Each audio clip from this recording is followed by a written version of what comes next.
नमस्कार मित्रांनो, एसओसी क्लासेटेक मध्ये आपलं स्वागत आहे. इयत्ता 5वी मराठी बालभारती पाठ 4 तो म्हणजे सावरपाडा एक्सप्रेस, कविता राऊत. या पाठाचा आपल्याला बघायचा आहे स्वाध्याय. मित्रांनो, जर तुम्ही आमच्या चॅनलला सबस्क्राईब केले नसेल तर सर्वात अगोदर आमच्या चॅनलला सबस्क्राईब करा. या व्हिडिओला लाईक आणि शेअर करायला विसरू नका. आणि जर तुम्हाला कोणत्याही क्लासचे जर व्हिडिओ पाहायचे असतील तर त्या सगळ्यांच्या लिंक व्हिडिओच्या डिस्क्रिप्शन मध्ये दिलेले आहेत, ते तुम्ही बघू शकता. चला तर सुरुवात करूया या व्हिडिओला.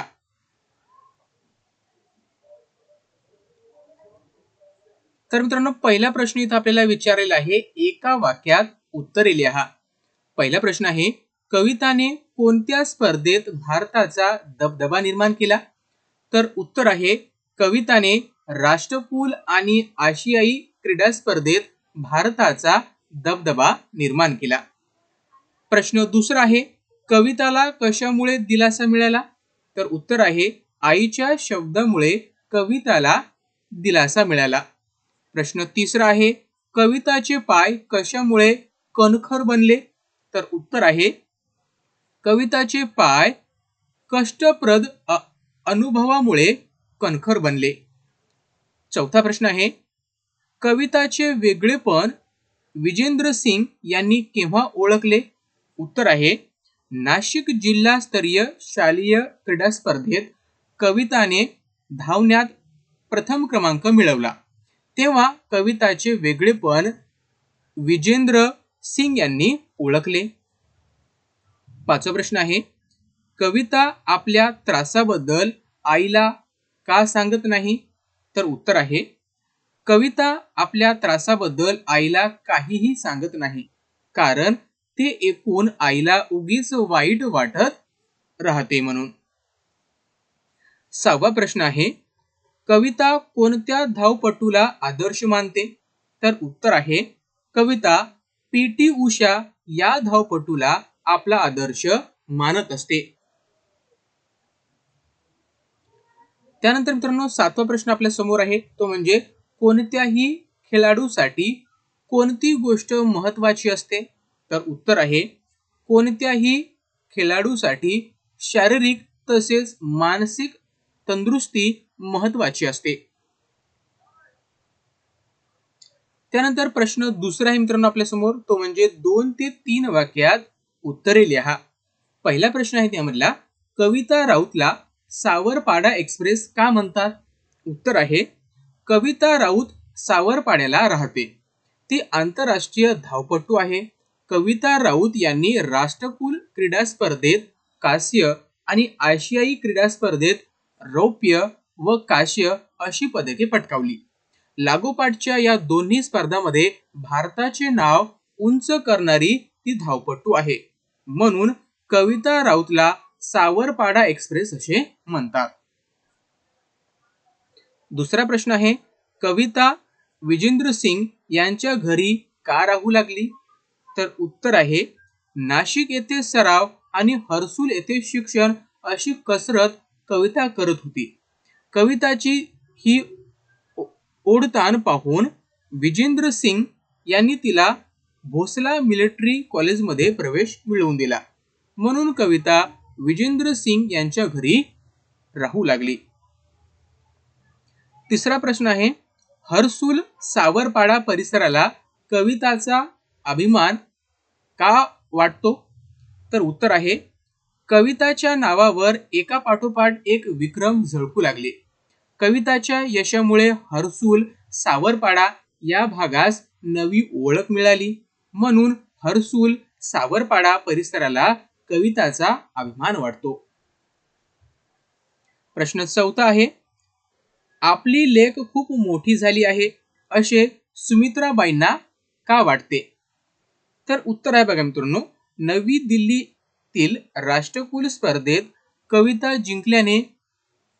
जिंकल्याचे जाहीर होताच हर्सुल सावरपाडा येथे जणू काही दिवाळीच साजरी झाली होती. ती गावात येताच तिला सत्कारासाठी घेऊन जाण्यास येणाऱ्या आलिशान गाड्या, पत्रकारांचा गराडा यामुळे आपली लेख खूप मोठी झाली आहे असे सुमित्राबाईंना वाटते.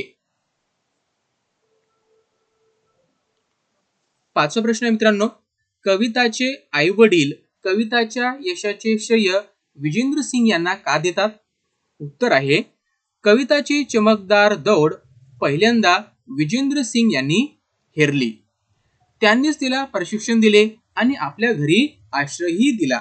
म्हणून कविताचे आईवडील कविताच्या यशाचे श्रेय विजेंद्र सिंग यांना देतात.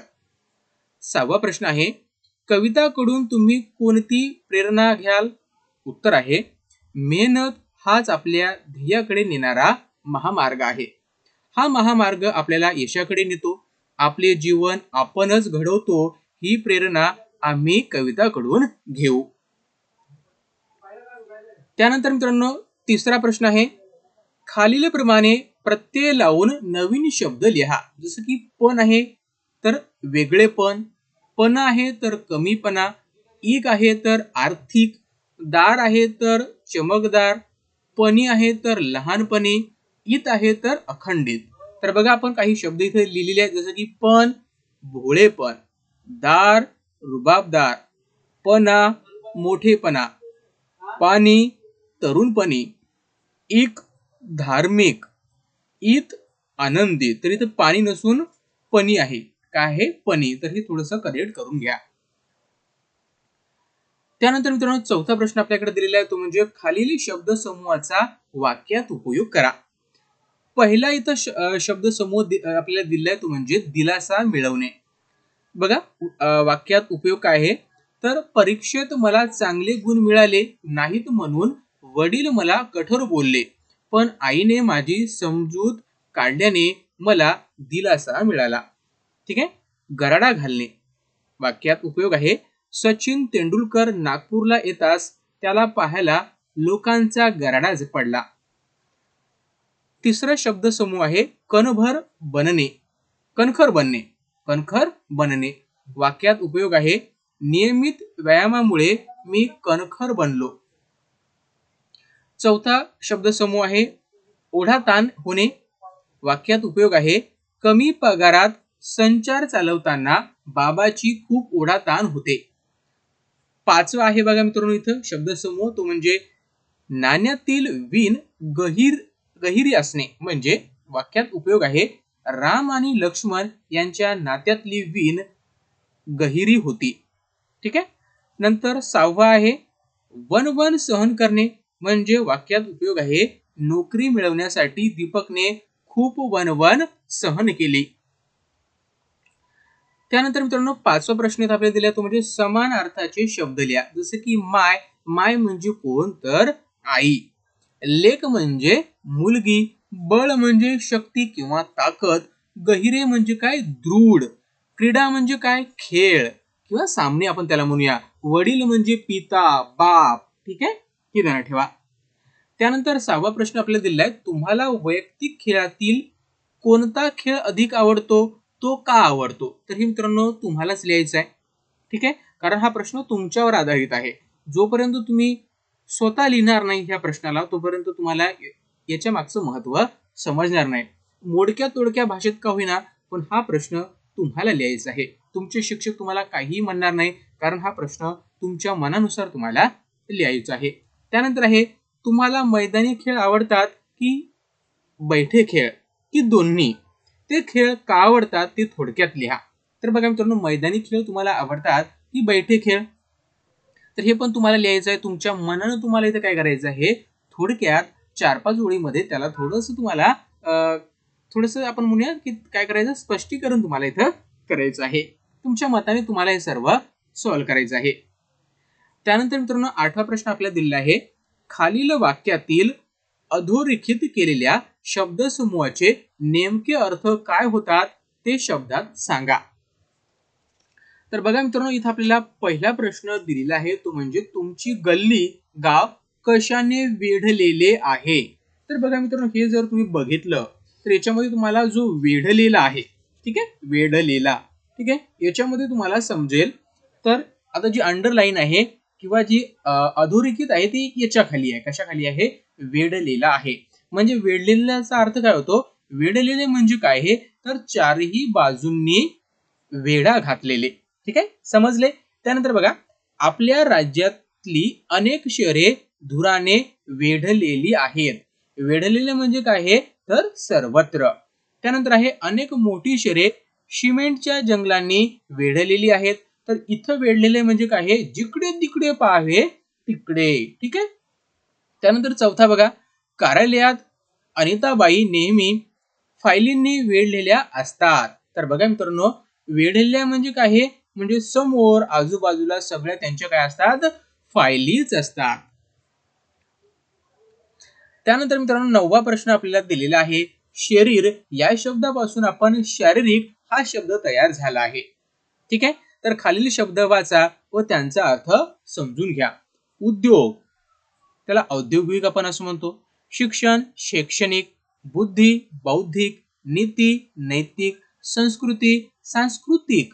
भूगोल, भौगोलिक. इतिहास, ऐतिहासिक. विज्ञान, वैज्ञानिक.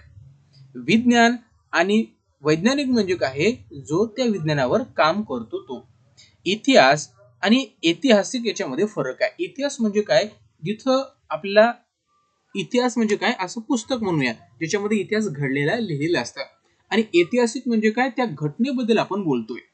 भूगोल म्हणजे काय आपल्या आजूबाजूचा परिसर. आणि भौगोलिक म्हणजे काय तर आपल्या आजूबाजूचा सगळा परिसर त्याचा अभ्यास. ठीक आहे. 10वा प्रश्न आहे. दिलेल्या मुद्द्याच्या आधारे क्रीडा महोत्सव या विषयावर 8 ते 10 वाक्य लिहा. आता क्रीडा महोत्सवावर तुम्हालाच हे लिहायचं आहे. तुम्हाला मित्रांनो ह्या गोष्टी काय करतात तुमच्या लिखाणाला तुमच्या बुद्धिमत्तेला चालना देतात. त्याच्यामुळे 10 वेळा जरी चुकलं तरी तुम्हाला काही ज्या गोष्टी असतात ते तुमच्या मनानेच तुम्हाला लिहाव्या लागणार. ठीक आहे. काय काय तुम्हाला लिहायचं बघा. महोत्सवाचा दिवस कोणता होता, महिना काय होता, काळ काय होता, स्थळ कोणतं होतं, तालुकास्तरीय होतं की जिल्हास्तरीय होतं की राज्य पातळीवरचं होतं की खेळांचे प्रकार त्यामध्ये कोणकोणते होते, सर्वात जास्त आवडलेले खेळ तुम्हाला कोणते आवडले किंवा आवडण्याची कारणे काय काय आहेत, स्पर्धा कशा पार पडल्या, बक्षीस वितरण समारंभ पाहताना तुमच्या मनात कोणकोणते विचार आले. तर या सगळ्या गोष्टी तुम्हाला क्रीडा महोत्सव याच्यामध्ये तुम्हाला लिहायचे आहे. जवळपास 8 ते 10 वाक्यामध्ये तुम्हाला याला काय करायचं याचं स्पष्टीकरण म्हणा किंवा याच्यावर तुम्हाला माहिती लिहायची आहे. ह्या गोष्टी जर मित्रांनो तुम्ही लिहित गेल्या जरी ह्या गोष्टी जरी तुमच्या चुकल्या तरी पण तुम्हाला यापासून एक नवीन क्षमता एक नवीन कौशल्य तुमच्या अंगामध्ये शरीरामध्ये काय होते येते. त्याच्यामुळे तुम्ही एखाद्या विषयावर तुम्ही लिहिण्याची जी कौशल्य असतात ती तुम्हाला प्राप्त होऊ शकतात. म्हणून जे काही गोष्टी मी तुम्हाला सांगतो ते तुम्हाला लिहून घ्यायच्या आणि जे मी तुम्हाला मनाने करायला सांगतो त्या गोष्टी तुम्हाला मनाने करायच्यात. जरी त्या गोष्टी चुकल्या तरी पण चालेल. शिक्षकांना तसं सांगायचं, सर जर मी ह्या गोष्टी जर पाहून लिहिल्या तर माझ्यामध्ये जे कौशल्य कसं येणार त्यासाठी मी हे स्वतः लिहून आणलेलं आहे. जरी चुकलं तरी पण तरी मी स्वतः लिहून आणलेलं आहे. यामध्ये तुम्ही मला सांगा की काय दुरुस्त करायला पाहिजे. म्हणजे असं केल्यानंतर तुमचं जे कौशल्य आहे लिखाण करण्याचं किंवा एखाद्या गोष्टीबद्दल वर्णन करण्याचं किंवा एखादी गोष्टी समजून घेण्याचं तर हे सगळ्या कौशल्य तुमच्यामध्ये येत राहील. तर हेच तर आपल्या मराठीचं महत्व आहे. तर बघा मित्रांनो हा व्हिडिओ बघितल्याबद्दल तुमच्या सगळ्यांचा धन्यवाद.